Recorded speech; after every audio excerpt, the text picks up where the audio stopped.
بہلول دانا مٹی کے گھروندے بنا رہا تھا تو انہیں ہاتھوں سے مسمار بھی کرتا چلا جا رہا تھا۔ تو ہارون الرشید گزرا تو پوچھا کہ یہ کیا کر رہے ہو؟ اس نے کہا یہ میں جنتی محل بنا رہا ہوں۔ تو وہ مسکرا کے گزر گیا۔ دیوانہ ہے، دیوانگی میں یہ کھیل کھیل رہا ہے۔ تو ملکہ زبیدہ پیچھے سے گزری۔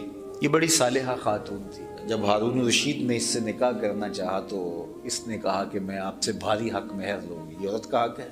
اس نے کہا کیا حق مہر لوگی؟ بادشاہوں کے لیے کیا مشکل ہوتا ہے؟ اس نے کہا کہ یہاں بغداد سے نہر کھدواؤ گے، میدان عرفات تک اور منا تک پہنچے گی تاکہ حاجیوں کو وہاں پانی نصیب ہو۔ تو بادشاہ نے کہا مجھے منظور ہے۔ نکاح ہو گیا اور نہر بھی جب کھود لی گئی اس میں پانی چھوڑ دیا گیا۔ اس زمانے کا بہت بڑا منصوبہ تھا۔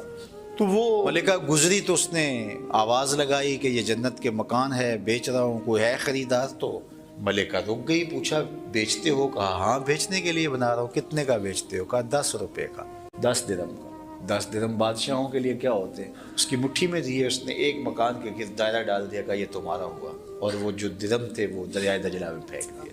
خیر وقت گزر گیا، بادشاہ رات کو آیا محل میں، سویا تو کیا دیکھا جنت میں بڑے بڑے محل ہیں اور ایک محل بہت ہی خوبصورت ہے۔ بادشاہوں کو ذرا شغف زیادہ ہوتا ہے تو ذرا آگے بڑھا تو کہا کہ یہ تمہارا نہیں ہے، ملکہ زبیدہ کا ہے۔ کہا وہ بھی تو میری بیوی ہے۔ کہا جنت کے ضابطے تھوڑے مختلف ہیں تو یہاں اجازت کے بغیر نہیں جا پاؤ گے۔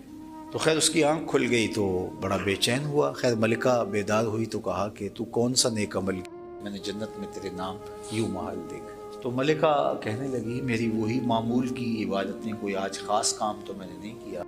ہاں یاد آیا، میں گزر رہی تھی وہ دنیا جسے پاگل دیوانہ کہتی، لوگ کہتے ہیں یہ پاگل ہے۔ میرے حضور نے ارشاد فرمایا، مشکات کی روایت ہے، بہت سارے لوگ جن کے بال بکھرے ہوئے، کپڑے پھٹے ہوئے، حالت پراگندہ تمہارے دروازے پہ آئے، تم دھکا دے دو، جا بابا کام کر، لیکن فرمایا خبردار اگر وہ اللہ کے نام پہ کوئی قسم ڈال دے اللہ پوری کر دیتا ہے۔ تو کہا کہ ہاں اس سے میں نے ایک محل خریدا تھا تو وہی جنت کا محل بتا رہا تھا، وہی نہ ہو؟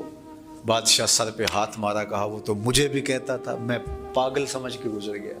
اگلے دن بادشاہ قصدن گزرا اور دل میں تھا کہ کہیں بہلول پھر اسی کام میں لگا مل جائے اور اسی موج میں ہو تو کیا کہنا۔ بادشاہ گزرا تو بہلول واقعی وہاں بیٹھا تھا اور گروندے بنا رہا تھا اور مسمار کر رہا تھا۔ پوچھا کیا کر رہے ہو؟ بے نیازی سے کہا جنت کے محل بنا رہا ہوں۔ بادشاہ کا دل سکون میں آیا کہ کام بن گیا۔ تو کہا بیچتے ہو؟ کہاں بیچنے بنا رہا ہوں۔ کتنے کا؟ کہا آدھی حکومت لگے گی۔ تو بادشاہ ایک دم رک گیا، کہا میری بیوی نے تو 10 درہم کا خریدا ہے۔